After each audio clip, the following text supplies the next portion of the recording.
But I'm not terrified on whether or not I'm going to get picked or not.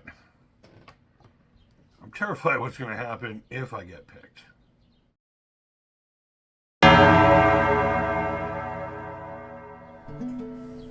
Ooh-wee, am I terrified. What's up, everybody? Welcome back to the channel. So, all right, let's talk about my art for a few minutes. All right. My entire life I was creating things, mostly it was physical things, especially focused around Halloween. But like things I wanted that didn't exist. Freddy gloves. I remember me and my friend were on a quest to build a Freddy glove, and we finally did out of piping and all kinds of stuff. And it was literally, we didn't think to use copper or brass. We just grabbed some pipe and cut it up, and it was just the most ghastly looking thing. They were right. They were right about taking it away from me. It wasn't sharp or nothing, but those blades were thick, and it could have done some damage had I decided to be a jerk that day. It's always been an outlet to get rid of the world. It was never an endeavor. You know what I mean? It was never to make money. It was never to share or put out there. I just made it because I was anxious that day, or I was sad that day, or, you know, kind of like what I was talking about when you're looking at a piece of art. You're not really buying the physical thing, in my opinion. You know, I mean, of course you're taking the thing home, but what you're holding in your hand is how they felt that day, you know. And I'm just going to leave it at that. But regardless, the point I'm trying to make here is I never really wanted to push my stuff out there. I do have fantasies of being an artist that makes money doing it, you know, and just having that lifestyle.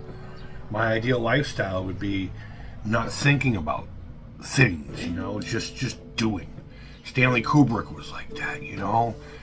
When he was researching, I think it was The Shining, there was this famous story of he saw this location, and his wife had just bought this truck that he was driving, and he had his crew with them, you know, when they were doing scouting and everything. And he he just got out of the truck. The truck was still in gear. He just got out. Was like, "Oh, this place looks great." That's the type, you know. Make some money, be able to eat, have a fucking roof, maybe play around with boys once in a while, you know. I don't need much in this world, but I never pushed my art. I never, ever pushed my art. So fast forward to, you know, mid-July, our local mayor, Mr. Poe, really nice guy, posted this thing, tagged a bunch of people. The TD Garden, formerly known as the Boston Garden, the home of the Bruins and the Celtics, and a whole bunch of other stuff. Very historical place. I mean, not the building itself. I mean, I got to watch them tear down the old one. But the garden, in my world, was a big deal when I was growing up. It's not just a place where people, you know, go to see entertainment. There's a shopping hub inside there. There was a Strawberries Records and Tapes, and all those cats from around here know exactly what I'm talking about. That's where I discovered a lot of music. That's where I discovered the Violent Femmes, along with Megadeth.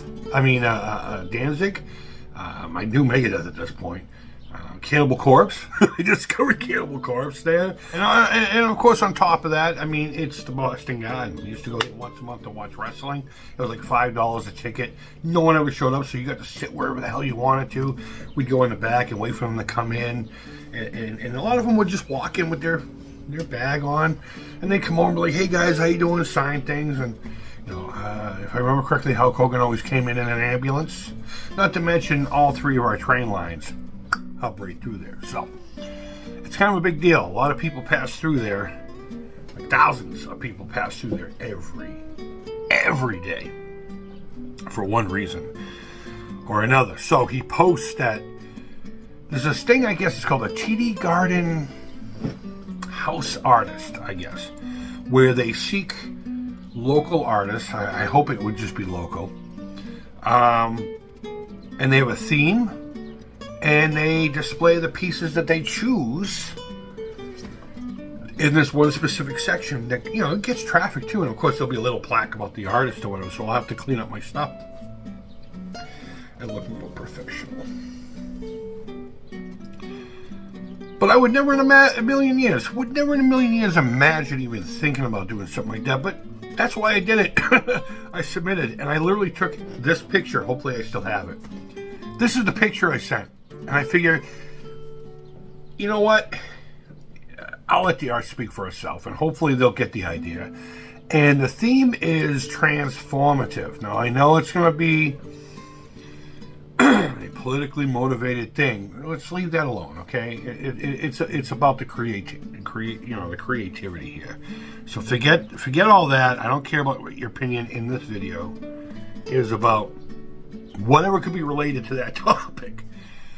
So I worked on that. And they said, how would you make your piece that? And I was like, my pieces are usually really dark, really evil. But it doesn't mean that there can't be a teddy bear knocking on the door to come in for tea, And I described a piece where it'd be this big long thing with a couple of skeletons opening up, like almost tearing a rift and inviting in, pleasantry. It's almost like in Roger Rabbit when they went into the cartoon world and all the suns and everything, that kind of an idea, but a little more twisted and dark, and they're not opening a door, they're opening someone's chest, and all that's hidden underneath the rib cage. The best part about it is they're going to give you a $20,000 grant to make the fucking thing. Oh, excuse me. I don't mean to break in like this. This is editing, Chris. The main point I suppose I was trying to make is that the garden was a big deal to me. And it was also a big deal to my father being such a huge sports fan. And I think it would make him proud. I think it would make him proud that I was able to do something. You see, I didn't get into sports. I didn't get into sports as a kid. I got into music and creativity. And because of that, he didn't shun me or anything. But when my nephew started showing some ability on skates, he gravitated to what he was more into, and that's fine.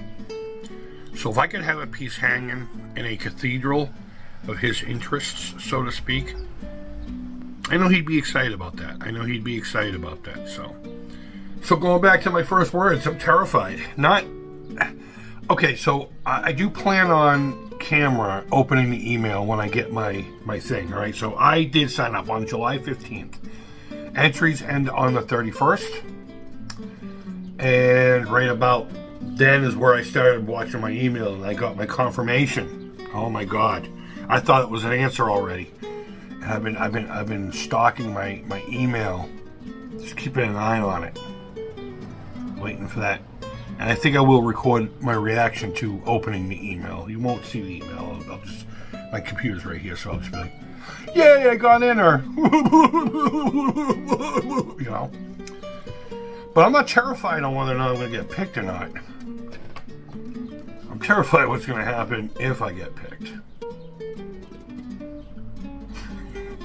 Guys, wherever in the world you are, I hope you're doing well. Thank you so much for putting up with this long thing just to get to that one little resolution. But I felt like it was important for all the setup. Because it is kind of a big deal to me. If I do get picked, I'm terrified. I don't know what to do. But guys, go ahead and leave your feedback. Thumbs up, thumbs down. All feedback to the Creep is Positive. Don't forget to subscribe. Got a lot of really rad stuff coming up. I got some real personal stuff coming up. I figure it's a vlog channel. Why not vlog? And I'm going to be hitting some real heavy stuff. A lot of mental illness, family past stuff, Something I could probably get yelled at for posting, but I'll be as discreet as I can. But I got a lot of therapeutic crap I need to get off my chest, and I figured this would be the best way to do it. So, if you're into that kind of thing, if you're into building things, if you're into guitar, I actually meant to have my Jackson on me but I just wanted to really wanted to get this out. And so if any of that interests you, hit that subscribe button, man. It'd be rad. Let's go on a journey together, And as soon as I can get the van thing straightened out, we're literally going to go on journeys. And of course, I'm going to use it to spread art and stuff like that. So, hope your coffee is wonderful.